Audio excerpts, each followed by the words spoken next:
seen Fox playing it twice already, and actually both times were blind picked. So Fox is comfortable on that Kassadin. SK's got the teamwork, and they've actually got the lane strength to get that Kassadin to mid and late game, as they've already demonstrated this split. Oh, Sion ban. They were watching that game. Ottawamne, he did play that once. It wasn't incredibly useful later on when he was getting a little bit far ahead of his team. But I guess they just don't want to deal with that randomness there. The Rek'Sai banned away too, and not surprised at all to see that taken away. Also the Mega Tank. It's really difficult to deal with Sion once he hits that mid-game point, because he can just tank for days and days. You have to highlight Jarvan is still up, Gnar is still up. These are high priority picks. It is 5.2 and he's taken a brief hit. The reason I bring that up, Voidal is a little bit of an Annie player. He's played 2 of the 4 games this split already, and despite the fact that Tibbers gets a bit tankier, her laning presence has been reduced. Officio and I have debated that Molten Shield, Armor, and MR hit quite a lot.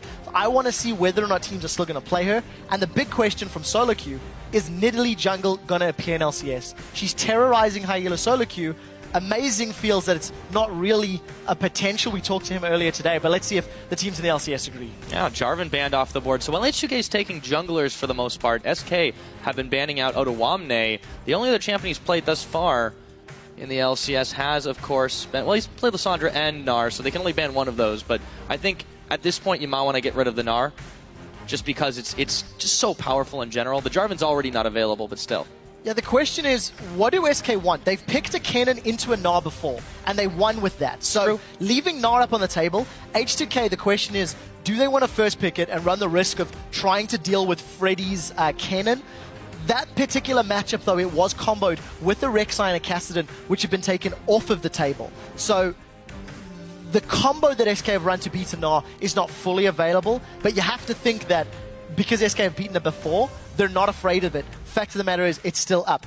But with Lee Sin banned, Nidalee jungle, well, okay, let me not get too excited, but we're going to see different junglers from what we've been seeing as your primary main ones. So you could drop it, it's alright, that's fine. Now that was a very quick Zed lock-in.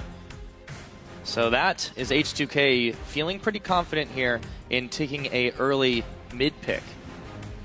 Leaving Gnar up, Freddy has played Gnar, his first pick Gnar. You've also got the likes of Elise, if you wanted to play your more traditional jungler. Or we could see the Nidalee will harvest. Or we could see, but it may be hiding in a brush for a little while. There's a lot of champions available because this pick and ban phase has gone a little bit different to what we've been expecting. You've still got the likes of Rumble, you've still got Gnar, you've still got Lissandra, you've got all of these picks up and available. And I don't want to talk about the Hover until it's locked in, but these are options available for the teams. And the question is, what do SK want? They have 2 of these power picks that they can choose from, and they've got 10 seconds to decide what they will be. Yeah, it really is bold taking that Zed first pick, but there we go. SK locks that one in. So the Nidalee and the Gnar are both picked up. Freddy and Svenskeren, H2K have some limited options in that jungle now, and I wouldn't be too surprised to see the Elise, but there are a few other things. You can see on the screen, Prolly whispering in their ears, trying to give them some input here. We need to see where this Nidalee ends up. Once the rest of SK's team comp locks in, we're expecting it in the jungle. And one of the things that Amazing was talking about is if this Nidalee doesn't get rolling in the early game, she's very difficult to play around in the mid-game stages because of the fact that she relies so much on her laners. You need to have initiation, you need to have a front line, because all Nidalee's going to offer is poke and execution when she jumps into that Cougar form. So we need to see how SK wrap up the rest of their team composition. Oh, the Lissandra lock. So H2K goes for that one, and now they have a fairly squishy composition built out here. So you don't really, the Mundo might have been a pretty good choice to deal with a lot of that early game hyper aggression, regardless of if they lane swapped or anything else like that. But yeah, this time it's a little more all-in focused. It is. It's very much pick-centric. Lissandra, Elise, lock down a single target, have Zed to assassinate as well. H2K are looking to pop somebody. Once they've popped someone, they can then look to win a team fight. They can also split push with Zed if they want to, but there's no real beefy front line here for H2K, so they may want to go for a fairly tanky support, something like a Leona, maybe even a Braum. Yeah, I wouldn't be surprised to see that, actually. H2K, though, they've definitely been known to have a pretty strong early game, but where it's fallen apart for them have been when they've let those games drag on, like see the Copenhagen Wolves match from the other week, and it's a bit troubling when you can't deal with a team as consistently solid as SK Gaming. I agree with you, and the reason that HTK struggled in that particular matchup against Copenhagen Wolves, where it dragged out, is they didn't have enough damage. They had 2 mega tanks from the jungle and from the top lane, and it was also a tank Elise in that particular matchup. Sion Elise was the combo. But with the Zed and Alessandra, they've circumnavigated all of that damage problems. The only risk is they need to make sure they don't let this Gnar get ahead. If Freddy's Gnar gets tanky and beefy, that could be a very scary front line that HTK have to find a way to get around and deal with. Yeah, and you mentioned that a Leona might be a smart choice here, and it looks like they're thinking about it. Corki is also still available. Both the AD carries, actually. Forgiven has only played dashing AD carries. Lucian once, Graves 3 times. Should have his pick of the litter there, as they do still think about what they want on this final choice for H2K. So with the full assassin comp, they have 2 options. Either Leona for all-in to start the fights, or Janna for disengage to protect and kite and try get the damage down from Lissandra, from Zed, from Corki. There's a lot of wave clear, there's magic damage, physical damage, split pushing power. I quite like the team comp that HTK has put together, but they need to dictate the tempo of the game. If they are not in control, it could get to a point where Zed could get shut down by a Gnar, you could get Lissandra in a little bit of a bully lane. So I think we're expecting a lot of aggression here from H2K, and the Leona completely signals it. It is one of Voidal's sort of most played champions in the bigger picture when we have seen him on the scene. Unfortunately, only a loss to his name in the spring split here in the LCS. Now, on the side of SK Gaming, they're picking some things that they're definitely known for, at least in the bottom lane. Forgiven is going to rock the Graves, it looks like. He's still got a minute to decide as they talk it over, but they'd already picked their mid laner too. There it is, locked in. Fox is on the Fox, and this is a bit of a throwback to Jez's even. Bit of an homage, if you will. Interesting to see Fox playing what was considered a DFG assassin in the mid lane on the patch where DFG is removed. This is the first time we're seeing it on it. But the one thing that we are going to see is that jungle Nidalee. So there's a lot of pressure on Freddy to get control of his lane, get super tanky, super beefy, and be the frontline that SK needs. We're also seeing N-rated for the first time on Annie. Traditionally, he's been playing those support-type champions, Lulu and Blitzcrank. So now there's responsibility on N-rated to get those flash Tibbers down and make some use of the changes to Tibbers to his armor. So we'll see how that pans out. It's a slightly different flavor from SK, and I'm very excited to see how Svenskeren handles this jungle Nidalee. I'm also really excited to see how Fox handles the new and improved Ahri to compensate for the DFG removal. There's a lot of extra oomph in her kit on this 5.2 patch. We'll see how that does affect and how that does shape the play. SK, again, very solid team across the board. H2K are really going to need to work at getting this early game under control, I would say. Yeah, I completely agree. And I think for SK, the most interesting story that we're going to have to just watch is how Svenskeren interacts with the lanes. He also does not have a traditional massive front line in those tanks. And, you know, for the first time seeing this jungle Nidalee here in the European LCS, it's going to be very interesting to watch. Yeah, I'm very interested indeed. Now, with the lineups locked in, let us know if you think H2K will be able to give SK their first loss of the season. Tweet us at LOL Esports using the hashtag H2KWin or SKWin, and we'll see what you think in-game. Now, it has all darkened up. The audience is quiet to start this one off, and it looks like we're about to load up. Here we go. Onto the Rift. It is week 3 of the European LCS Spring Split. H2K versus SK Gaming on the board. One of the tricks that we've seen from these solo queue Nidalees, starting off with W and actually pulling the camp. So we'll see what Svenskeren decides to do. Now, we have heard a little bit earlier on the side of H2K what Lulex had to say on the enemy he'll be facing in the jungle. Aggressive, he will try to contest your second buff almost every time. Just really annoying to play against, and also he doesn't invest a lot in wards, so he just gets his item way faster than you will get him. So it's really hard to go for 1v1, 2v2.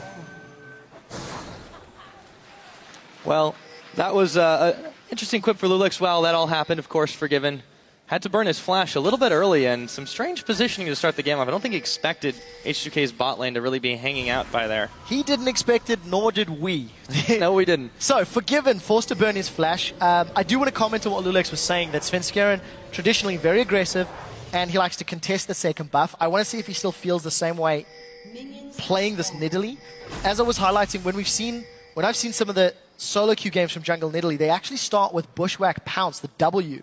Sven, however, has actually started with Javelin Toss / Takedown. So we'll keep an eye on how he's skilling this champion up. But one of the things that Nidalee can do, thanks to the Hunt, and the additional damage that she gets from her Cougar form, she can clear 1 or 2 camps very, very quickly and put some pressure on your enemy jungler. So let's see if Svenskeren decides to do that. Well, Lulix did say in that clip that it's really annoying to play against Svenskeren. It's especially annoying to play against a Nidalee that can pounce on you and take you down extremely quickly like that. So the early level 2 coming in, we'll see if that does come into play for this one as SK move a little haphazardly towards the start of the lane. Normal lane starts across the board, so nothing fishy to start this game off. Yeah, and we need to see how well Voidal and Hjarnan can handle themselves in this bottom lane.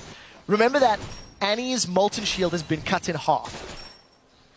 And Defish and I have debated about how impactful this is actually going to be on the laning phase. Quite luckily for Enrated up against a melee support in Leona, it's not going to be as scary because of the fact that he's not going to take all of that auto-attack harass. So Forgiven and Enrated using their range to their advantage to get the XP lead and to start pushing the wave towards H2K. Voidal is going to need to go aggressive once he has a couple more skills available, and that's how Hjarnan and Voidal can try to regain control. But nobody else in the LCS has been able to do it against Forgiven and Enrated. Let's see if these two can. It's definitely going to be a tall order, to say the least. They have a pretty good all-in damaging comp, and we'll have to take a look at how these two junglers in particular are able to affect that lane. I would think that's probably a pretty big focus for H2K, but Svenskeren a little more interested in his blue buff for the time being.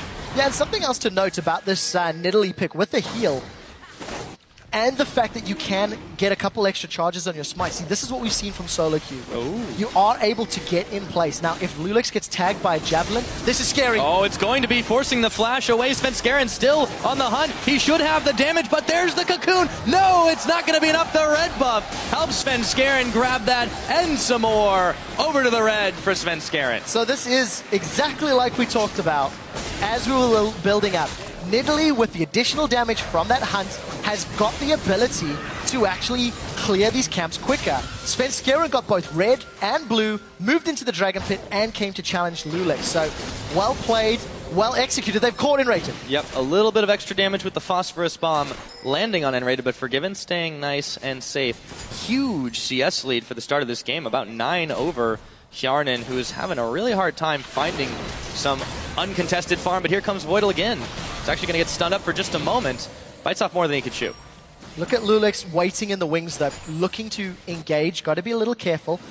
The one thing that I'm very interested to see what Svenskeren, how he plays, how he itemizes, and also how is he going to play this middle game, because you've got this great sort of assassin damage dealing jungler, but it's not going to be impactful because it's Lulix that's going in bottom. Yep, now Voidal going to try to turn his attention to Forgiven, who's a little bit low. Can they hand his first death to him? The heal is out. They don't have the damage, and Enrated and Forgiven will both get away, but now Svenskeren has managed to get the gap closed. Lulix, he wants to go for him, but not all in on all three members. Another spear, though, maybe he does. Oh, another heal, flashing away, teleport now. Here comes Odoamne, and Enrated in a little bit of trouble. A little bit of a lot, actually, and he goes down. So Enrated dropped down. He actually did not manage to connect with the stun as H2K were trying to pull back. So the death for Enrated is at the cost of summoner spells and the teleport from Odoamne. He was the one that got the kill, so definitely worth for that Lissandra coming bottom. But what additional things can SK take from this? Freddy's not pushing the top lane, and Sven's actually trying to get some deep vision down. One of the other things I love about this jungle Nidalee, you can just spam those traps out all the way through the jungle. Oh, absolutely. You can spam quite a lot of things, and speaking of, it looks like the SK fans definitely coming out in force. No surprises there with a 74% vote to take this over H2K, and they're really looking like they want to start it off. Pretty high-fee. Ryu now wanted to check in, but Sven was there. And something that Lulix was talking about during the laning phase clip that we just played was the fact that Svenskeren traditionally does not place a lot of the wards. The irony being he actually just moved into H2K's jungle and put that pink ward down at 5 minutes, so setting it up to contest for the next respawn being the most likely scenario. So even Svenskeren trying to adjust his playstyle a little bit more, and we'll see if SK can make use of that through some aggressive jungle plays. No, because Lulix is going to kill it. Well, 30 gold at the very least. Now, maybe that's why they don't play, so they want to not give them the economic edge. But yeah, Svenskeren, he is a jungler that just so often goes into the enemy jungle. They don't need wards because he is a ward, constantly roving around. However, you know, changing it up, that is what people have called a couple of holes in the SK style that's kept them from maybe not necessarily being one of the better top teams in the world in some people's eyes, but all the same, they're looking extremely strong here to start this game off. Yeah, got themselves a small gold lead. Lanes going in their favor. You know, mid lane, even in CS, Freddy's had a small lead thanks to the fact that Odoamne teleported away. And of course, Forgiven, despite his support giving up a kill, he's also farming very well. So SK off to a good start, but look at the damage onto Fox. Svenskeren going to be helping out Ryu right here as Fox dashes in. Deathmark is on. They're going to try to kite it out. Fox, though, he could go down here. Looks like not quite. Svenskeren, though, comes in for a little bit too much. Fox finally does melt away, but Svenskeren dealing with a charged up Lulex, 2 levels down, but quite a lot more health, and he actually lets him go. It's a 1-for-1 trade in the mid lane. Svenskeren managing to get away thanks to the Nidalee passive through the bushes and all of those pounces in Cougar form. Forgiven's caught again. Yep, they've caught him. There's the phosphorus bomb, and Rated seems to be the target, though. They're chasing on him, and Voidal just not quite fast enough, but here comes Lulex. Actually turns the attention and Rated. That's the easier target, and they will pick him off again. No flash on Rated, he gets punished. I actually really like the fact that H2K have ganked repeatedly in this bottom lane. Forgiven did not have his flash from that lane encounter at level 1. Lulex tried to punish, didn't manage to kill Forgiven, but they got his support. They've rinsed and repeated that gank.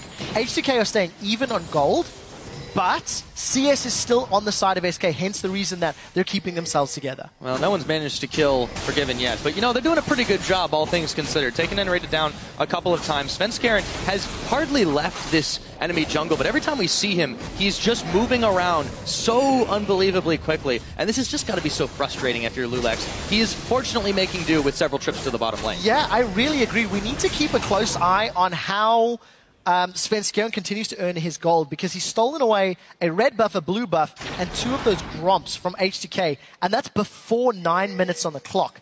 If I'm looking at this correctly, it's also a Magus upgrade onto his Rangers Trailblazer. So he's already got plus 80 AP and 20% CDR.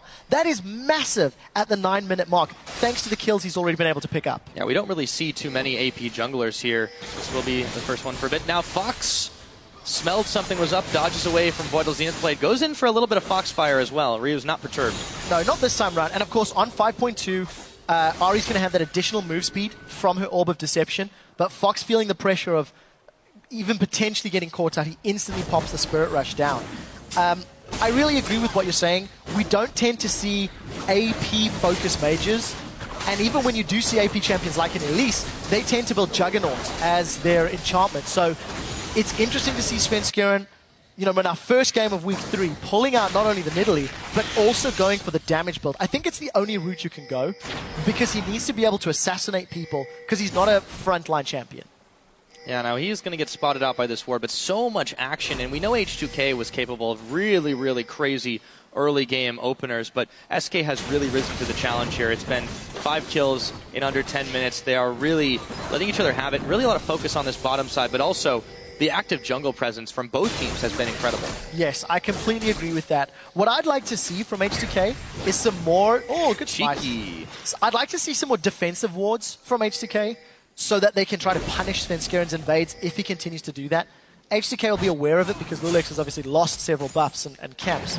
So we need to see if they can adjust their vision strategy. For the time being, the focus just seems to be in the river, mostly focused around the Dragon Pits. Yeah, that Skull Crab being stolen away by Lulex will mean that the vision control is for H2K for the time being, but SK, they don't take dragons really quickly. They just make sure that when they're going for it, there's no way that the enemy team can contest it. So that has been one of their calling cards so far. Let's see if it holds true here. Yeah, it really is. We were touching on it in our show opener that SK Gaming leads the way for dragons at 17. Second is actually Rocket at 13 dragons. So, you know, there's quite a big difference between, you know, SK who's sitting at the top of the table and the next few teams. Not to mention they haven't given any up except the one, and here we go. Conceding 1 dragon in 5 games, continuing that trend. SK just understand the tempo of the 2015 season really, really well. But Ryu, he wants to contest. Let's see if he can get in and maybe make the steal. Nope, it's smited away. And just Svenskeren and Fox combo up on that Drake. An 11.5 to secure them. Yet another. That's up to 18 count. We got to start getting a ticker after a while. Yeah, that's definitely the case. We can count how many dragons they've secured, and also Who's going to be the lucky person to kill Forgiven? Actually, that reminds me, there was a question that Primetime League asked. What time, what game will Forgiven die first? And Fox is going to dash to safety. Fox won't be dying just now, but Forgiven is going to get chunked on. Could this be it? As soon as you say it, and guess what? It's Voidal who makes Forgiven mortal and rated now. Also going down as Yarnan picks that one up. As soon as you mention it, it's over. I wonder if that was Enrated going aggressive to begin with. We can see Tibbers was used, but I didn't see the timing on him. Now they're diving Fox. Yep, the death mark is on. Ooh, Rio just barely dashing out of the spear range, and Lulex trying for the chase on, actually moving his way out of danger, or so he thinks, because here comes Svenskeren looking for 2. Can he find Ryu as his cooldowns reset? No, the flash, a double kill.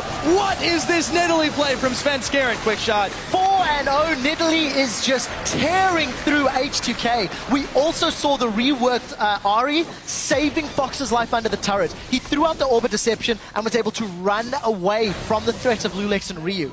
Very, very good play from Svenskeren. What I particularly like is transforming back to the human, normal human mode to try to land another Javelin toss before jumping in for the execution. So just great mastery, considering that this is not a traditional pick by any stretch of the imagination, and you have to go back. Forgiven died. Forgiven is down. The first team to take him out, and it's Yarnan and Voidal that did it. Yeah, that was Voidal picking up that kill, and it's kind of crazy, kind of ironic when you think about it. He can't be taken down for 4 games straight, and a support does it.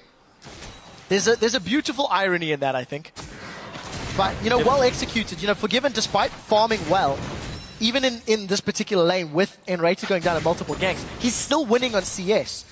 But I think you can see Enrated just not as comfortable on this Annie as he has been on other champions. Yeah, it is a little bit more all-in-ish, and it's punished him quite a lot because he's just been way too squishy. But I think for his lane partner, at least, considering how much of a lead he's been able to build, I think he'll be forgiven for that one down. I'm not sure about that. There's a lot of fans who didn't want him to die. So we'll see how that works out. SK still maintain a lead. They've got all of their kills focused on Svenskeren, and he's setting himself up for either a counter game or to try to put some pressure on Yarnan and Voidal. I feel like you need to do this too as Svenskeren, because Nidalee is a champion that's just not going to be very effective the later the game goes, but trying to snowball this out of control and taking what is traditionally H2K's strength, the early game, and pushing that against them and saying, no, you cannot. They're going to focus all their attention on this bottom side now. Yeah, and something else that works into Nidalee's favor as well is, thanks to that Primal Surge, the heal, you also get an attack speed buff for 7 seconds, which is a really long time. If you throw that down onto Forgiven when pushing towers or in the mid to late game, he's just going to destroy towers and also get a massive boost to all of his team fight prowess. So this Nidalee pick working out, and something that we've not even looked at, Pyra, is the top lane. Freddy and Odoamne have been silently farming away. Odoamne TP'd bottom lane once, but the CS he gave up during that time is the only difference between these two. Yeah, it's been a lot more quiet, to say the least, for the rest of the map, and most of that action has been fixated on towards the Dragon Pit, but all the same, it starts to be a bit of a threat when Lissandra gets ramped up, but the same thing can be said for this Gnar. He's gone mostly full tank build. I mean, it's pretty typical to be getting the Hex Drinker early on, especially against an AP, and here we go. He's going to actually jump in or look for it, but Odoamne is too slippery for that Gnar. Yeah, Odoamne just instantly grabbing him in the Ring of Frost. The W rooted Freddy in place. We did see another roam from Voidal to the mid lane. He's actually done that 2 or 3 times.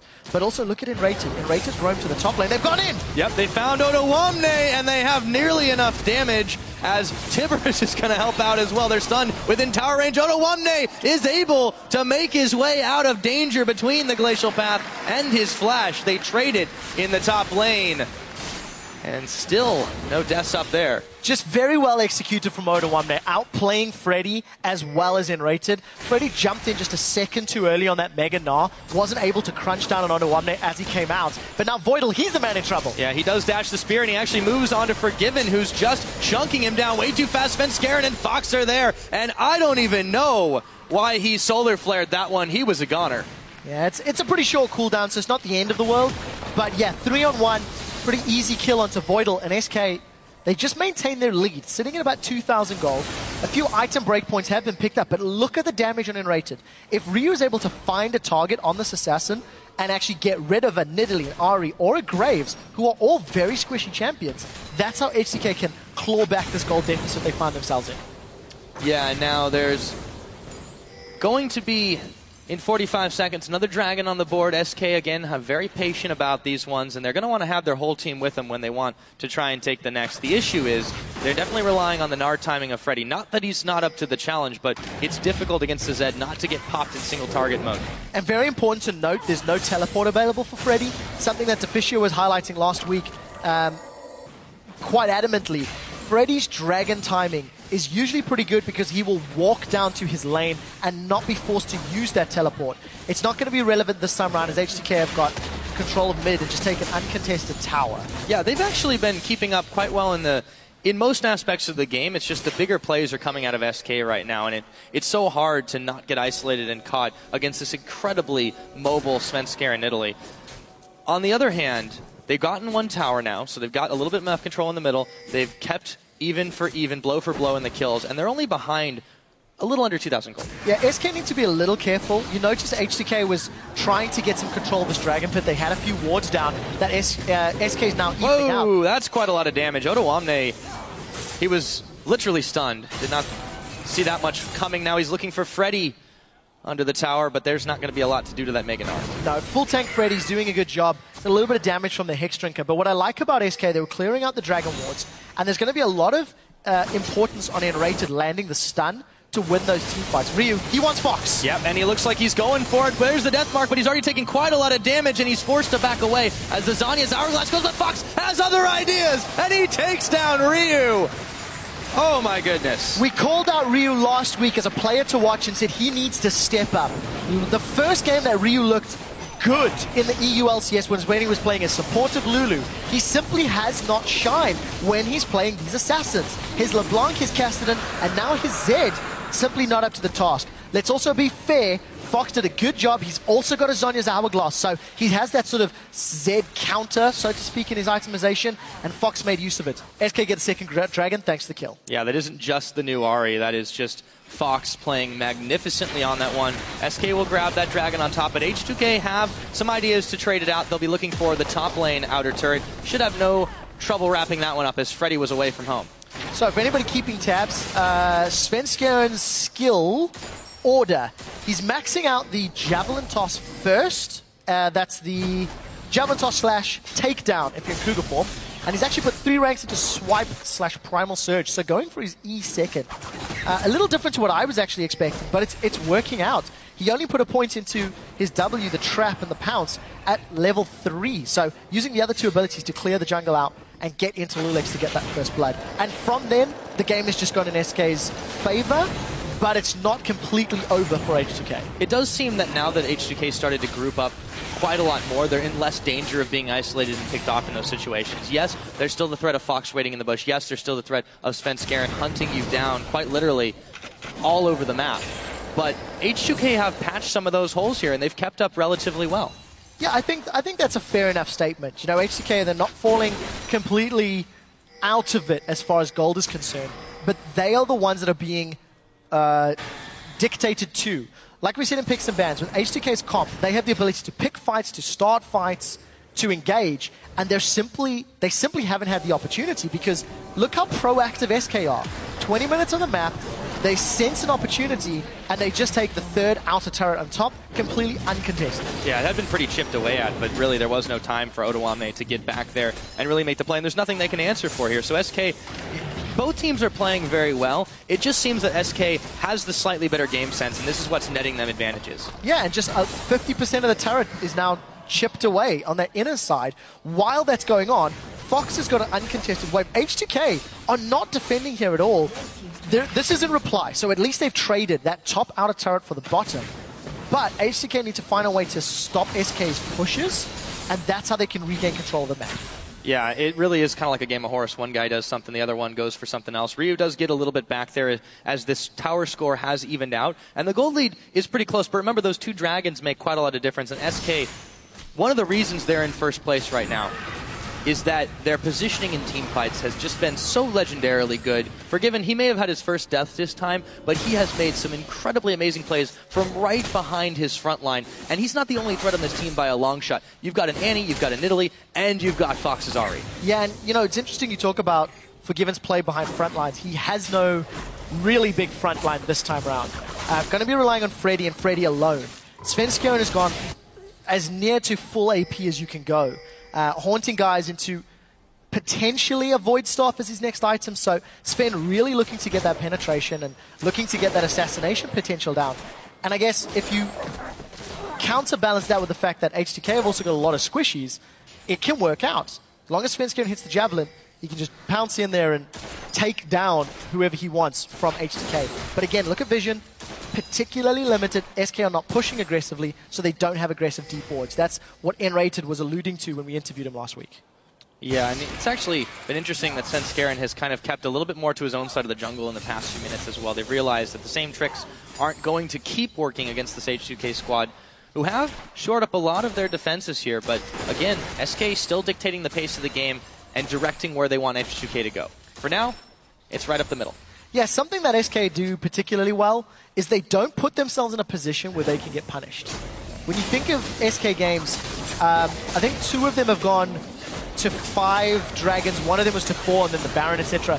SK will get themselves a lead, they will get themselves control, and then they will hold that control until they have enough power to just win the game. And I think we're going to see that happening throughout this game because SK don't have the greatest of tower diving / sieging team comps. It's going to allow SK to just keep finding the kills they need on H2K around the dragons, getting near to that 4th and 5th dragon, and then forcing H2K's hand. That's how SK can look to play and win this game. And let's see if they can maintain that control throughout. Yeah, there's a lot of poke available for SK's side as well. They don't have to all in every single time with spears, boomerangs, you name it, flying left and right. But there's a little bit there for H2K to clear these waves away. They have to be careful not to get caught in any sort of pincer. Fox was waiting in the wings there, but still, this is a tense situation all around. Dragon coming up in a minute, and if they wait it out, this could be our first real big full fight of the game. Ooh, I'd like to think so.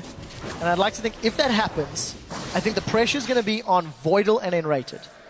Because if either of those two can land a good ultimate, that can just completely turn the tide of a team fight. You layer that solar flare with all of the CC that Lissandra and Elise are going to bring down, and the damage from Zed. On the same token, you stun somebody with Tibbers, and then have Ari or Nidalee jumping in as the, Fox and Cougar to eliminate somebody. There's just so much damage, and whoever pulls the trigger first and connects is just going to win this team fight. Look at SK pulling a Death Bush, and they've got vision superiority. They know that Lulex and Hjarnan cannot... They give everything up but Svenskeren, and now Voidal definitely knows. Spear came flying out of left field as the minion wave pushes in the top. They haven't actually sent anyone to deal with this, so SK is perfectly happy to try and buy a little more time. Meganar is already on for Freddy here, though, and it looks like they might want to force this H2K positioning in front of the Dragon Pit. So if H2K group up in the Dragon Pit, they're going to be perfect targets for Javelins, as well as the collateral damage from Graves. And that is the scary point. If somebody goes low, Nidalee can execute them. Let's see how much poke or burst H2K are able to nice smoke screen there. They got the reset, but Voidal, he's going to find Forgiven. The team isn't there, and he's going to get popped by Svenskeren. Here we go, turning around to Lulex. Big Tibbers comes out. This could be the fight turning around, and I don't know, H2K scattered to the winds here. Odoamne Low Fox, Deathmark is on. He's going to get popped as well. Everything is going back and forth, and N-Rated and Forgiven managed to live it out. So does Hjarnan and Lulex, but not by much. No, not by much at all, but the man of that fight was Odoamne. He managed to get into the entirety of SK Gaming, threw down the ultimate on himself, and actually caught 5 members with it. 2 massive misplays, though, from H2K. Hourglass, I don't know if that was picked up here for Odoamne. We'll catch in a second. But also, look at Voidal. Voidal went down before the solar flare came out. He simply did not even get time to throw his spell out.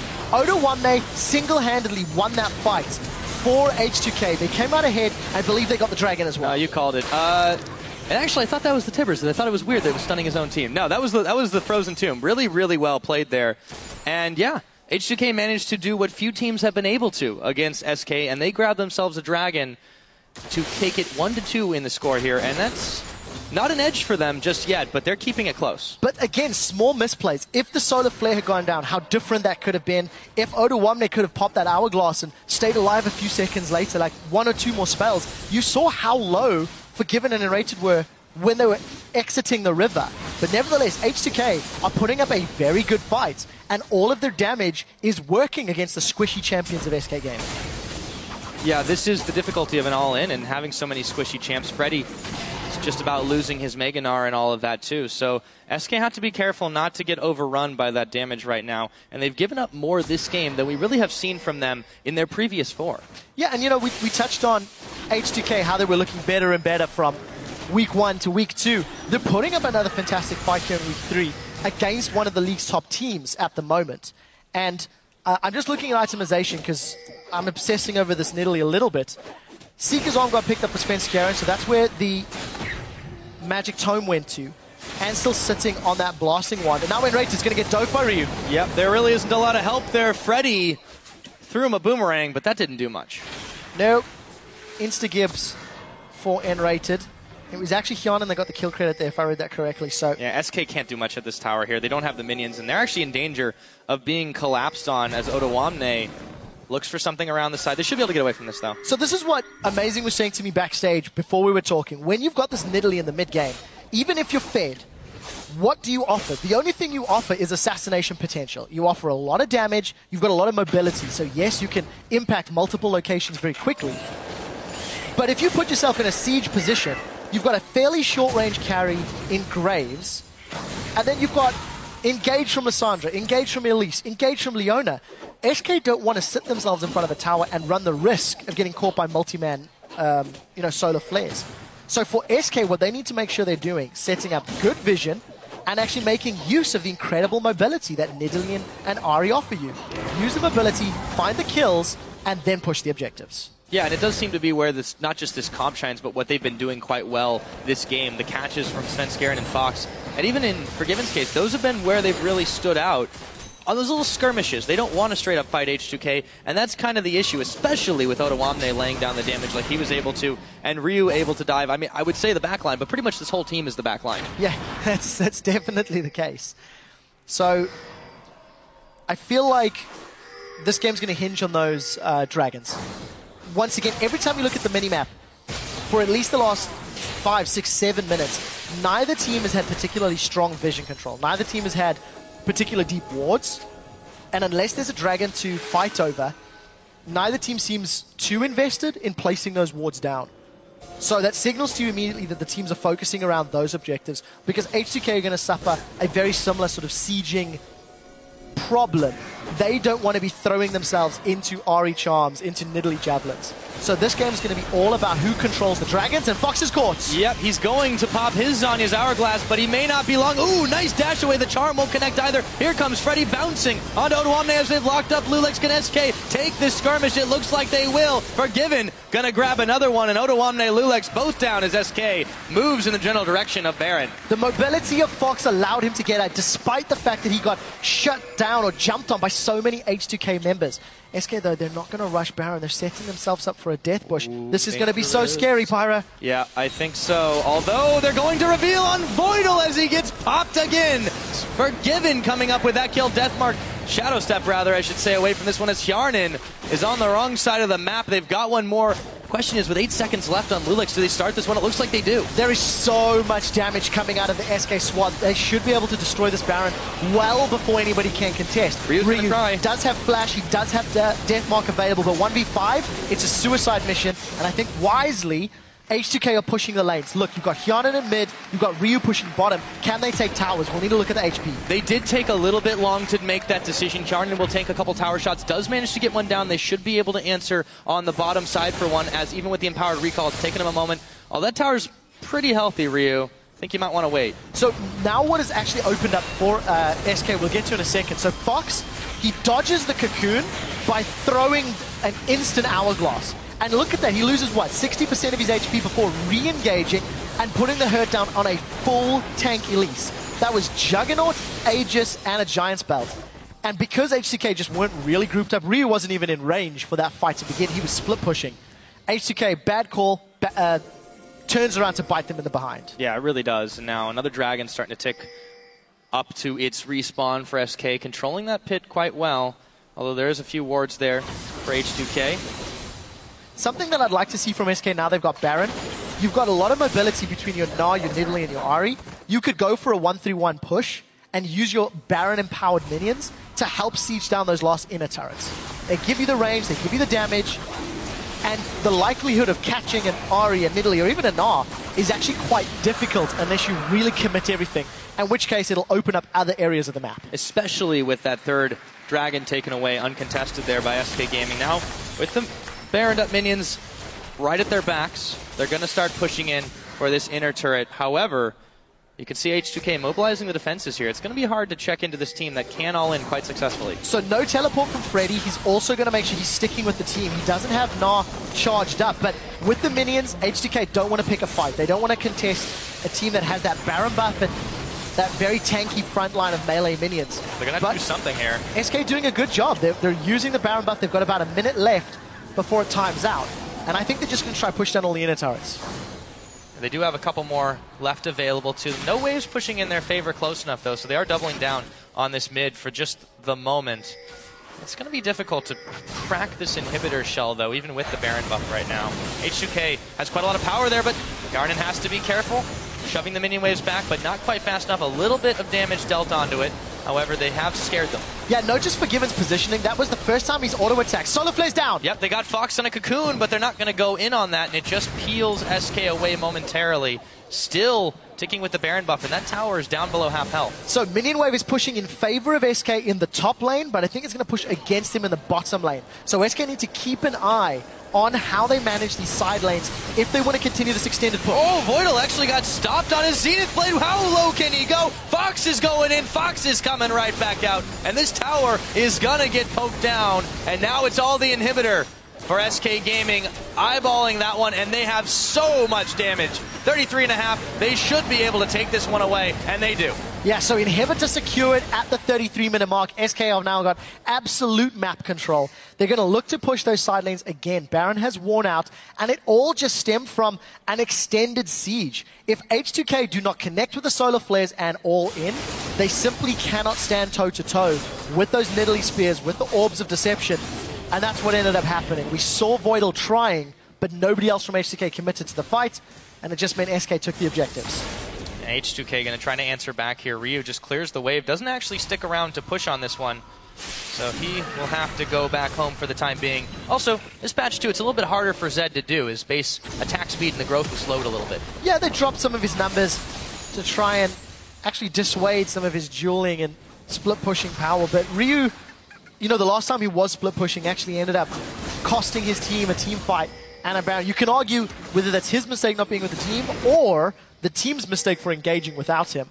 You know, half of one, 50% of the other, so to speak. But for SK, this is just a great position to be in. They're shoving the waves out. I think they're most likely going to set up again for the next Dragon or the next Baron, pull H2K towards them, and the teamwork from SK has just been really, really exquisite. They've played around this Nidalee pick. They've not presented themselves too many places to get jumped on, and they're once again in control.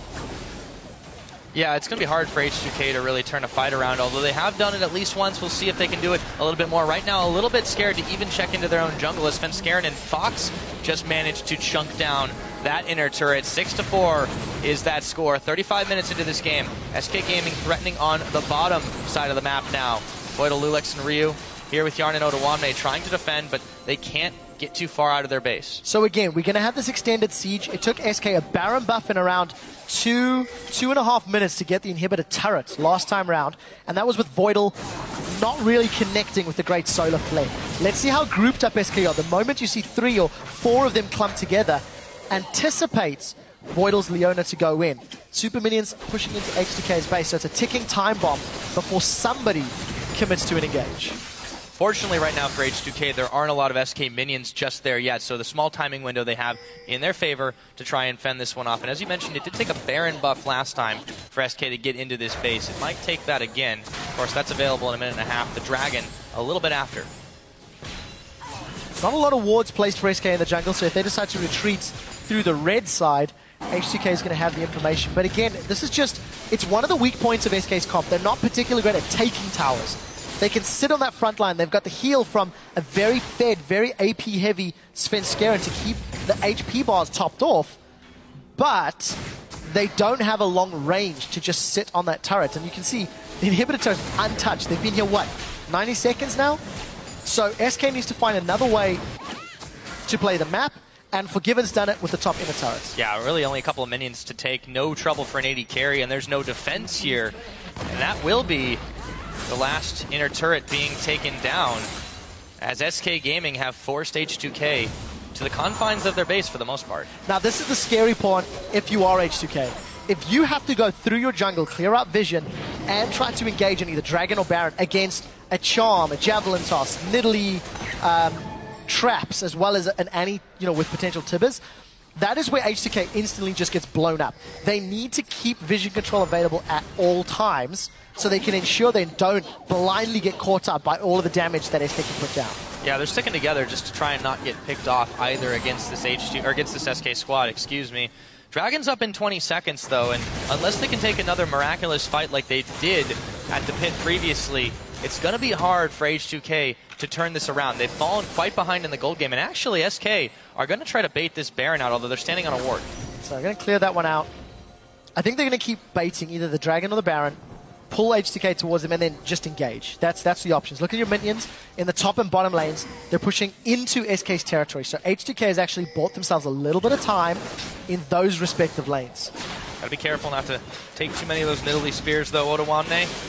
Not too tanky outside of Voidal, well, and Lulex as well, but they're getting pushed back. Now, they do have Miniwave pushing in the top for them, so that's good. Something that you do see that SK are performing much better this time round, notice how they remain spread out in the river, but still close enough to start and engage. The thing that cost SK their team fight earlier was a 5-man sort of route from Odoamne. The moment Voidal stepped forward, SK just spread, and they have to keep doing that if they want to ensure they don't get caught out. Very sneaky Freddy Baron here. is running interference, and I think H2K are going to be too late. They are coming, though. There's a big solar flare, and they're going to jump onto Enrated, but Voidal, again, way too early for his team. And wait a minute, he nearly picks the Baron. That was Lulex, though, going down, and now SK is just starting to run train. Odoamne does what he can, but everybody on H2K is melting, and Ryu just trying for the great escape. It was a 3 for none so far, and it looks like they should be able to polish him off. Only Harden here with the cooldowns the way they are. I don't think this game's much longer, Quick Shot. SK should be able to finish this one off, and it was a great Baron play. You saw how they just melted through that Baron. Voidal threw everything he had and the kitchen sink at SK, and it was not enough. SK, they're on the Nexus turrets. They're picking up their 5th win of the Spring Splits. Yep, they are pushing in for the win here. Hjarnan going to have to pull off a miraculous effort to try and keep this one alive, but they're just tanking the turret lasers. There's nothing H2K can do here. Well, they're going to try, though. Voidal coming off, and actually, they might be able to turn the Nexus. No, they can't quite do it. GG and SK Gaming are 5-0 in the Spring Split. Two important things from this game. How successful that jungle Nidalee was, number 1. And number 2, Forgiven taken down for the first time. Hjarnan and Voidal actually able to out 2v2 Forgiven and Enrated. Not that that's really a big story of the game, but hell, when a guy's got a 43 KDA coming into the game, you have to highlight when he gets taken down. Yeah, they finally managed to do it. So Voidal will earn that honor. However, SK Gaming remains undefeated as a team. And they look a bit relieved there. A little bit. Honestly, this was probably one of their toughest games yet. H2K, with that fantastic early game of theirs, were able to hold on, minus getting picked off continuously by Svenskeren. It really was a monster effort to stay relevant that game. I think, if you think of the entirety of this matchup, the strengths and the weaknesses of a jungle Nidalee were very well highlighted. You have this champion that has, phenomenal clear speed, that was able to get an early kill into Lulex and take his red buff. Then snowball ahead. I mean, Svenskeren was 4-0. Within the first 12 or 15 minutes. But then as soon as the first few towers fell down, that Nidalee offered very, very little in the way of contribution in the mid-game. We saw how long it took SK to take towers. They didn't have the greatest control around the Dragon Pit. I'm very interested to hear what Amazing has to say actually about this pick and how he thought it played out. I was impressed by Svenskeren's mastery of Nidalee, considering she's new to the jungle, so to speak. Yeah, well, at least in the LCS. So, I Yes. mean, that was a really, really great first game. It definitely didn't prove quite as deadly the longer it went on. However, they just started to snowball the lead. Again, they turned H2K's strength against them. They said, no, this is our early game. your jungle is our jungle. Everything you have is ours. And they just managed to walk off with all of it. H2K stayed pretty relevant. They were able to get a little bit back. Odoamne had a monster effort in that team fight at the Dragon Pit, but it was just too little, too late. And SK, they pick up a 5th. Yeah, I completely agree. And I think if you go all the way back to the first clip, Lulex was saying, look, it's difficult to play against Sven. It's annoying, I think, was his wording. He'll challenge for the second buff. Hell, Sven challenged for every single buff in the early game because of how strong Nidalee is. And it was just very well played. I do think H2K played well. I do think they gave SK a lot more difficulty than we've seen some of the other teams giving SK. But SK's team comp is also part of the reason for that. I think if SK had a more traditional jungler, like a Jarvan, like a Rek'Sai, Sven could engage with Freddy, maybe those mid-game fights could have gone differently. But because they had this poke-centric sort of all backline comp, it allowed H2K a little bit more wiggle room. Yeah, it was a little bit dangerous to take straight-up fights, and there were some situations that looked a little bit hairy for them as well. But still, smiles now as they wrap up the peripherals and wrap up the day, too. I mean, really well played by them. See the coach talking it out with them, saying, hey, let's talk about what we did, but also enjoy the win so far, guys. The thing that really stands out for me about this win for SK is... buzzwords, is the strategic diversity that they're actually showing. If you look down the line, you've got Svenskeren that's played Jarvan, Rek'Sai, sort of all in, let me jump in the middle of the fight type champions. And now he's played Nidalee, far back, sit on the back line. You've got Fox that's played Kassadin, Zed, Cassiopeia, playing Ahri now as well. You've got these different champions these guys are playing, and they're executing them very, very well. And they're working with their teammates in the same sense. The only reason I say that is if you contrast that to the likes of Fnatic. Fnatic are playing exceptionally well, but they're only playing that sort of pick, that sort of find a champion and blow him up style. And they're using the same champions to do it. I mean, this is the thing. SK have shown, you mentioned strategic diversity. It's mostly in the champion choices, but also the way they've played out has been a little bit different game to game. They've been very consistent in how they've been able to take leads, however, and of course that dragon control. Now they've given up 2 dragons altogether. However, they've still done very, very well, and even in the fights that looked like they weren't going their way, they still traded even. And that's pretty hard to do, especially with Ryu blowing up the back line. That's not an easy task. I agree, and I actually think there have to be a few more questions asked of Ryu. He's played Zed again. It wasn't a bad performance, but it was by no means a great performance. When you consider how many squishies there were to deal with, it's a little harsh because there were early hourglasses on the side of SK. But when you've got that Zed, you need to be able to find your target and kill him. He got, 1 or 2 kills on rated throughout that mid-game, but it wasn't a particularly impactful champion, and you need to have that when you've got so many damage sources. They have to find somebody and blow him up. Yeah, so H2K, still questions remain for them, of course, now. They're going to be at that 2-3 record. So it's not terrible. They're not in the worst position, and they showed a really inspiring performance against SK. I mean, but it's so hard to play against this team that just has so few holes in their play style. Yeah, I agree, and I think if you step back and you look at all 5 of those games, H2K's been on an upward climb. They went 0-2 week 1, 2-2 week 2, 2-0 rather, at the end of week 2. And every single game that is leading, they are improving. They do have better teamwork. They are making better calls. But now individually, they've also got to make sure they make less mistakes. We're talking about Ryu's engages. You look at Lulex getting caught out for that first blood, a little bit unexpected. Voidal's solar flare. When Odoamne saved the team fight, if Voidal had got his solar flare off, or if Odoamne had got his hourglass off, that team fight could have been even more convincing in their favor. Yeah, so learning how to stack the CC a little bit, but also you got to give credit to SK for being able to split aside. Again, forgiven, he had his first death this game, but he was able to avoid quite a lot of the damage for the most part. And, he did only go down that one time, and he had a pretty solid scoreline all around. Oh, you can't complain. What was that? I think 4-1-6. Yeah, I mean, it's really hard to fault this guy. And the funny thing is, it doesn't actually technically affect his KDA because we're dividing by 1, so that's it. Instead of 0. But for a closer look at that game, we're going to go ahead and hand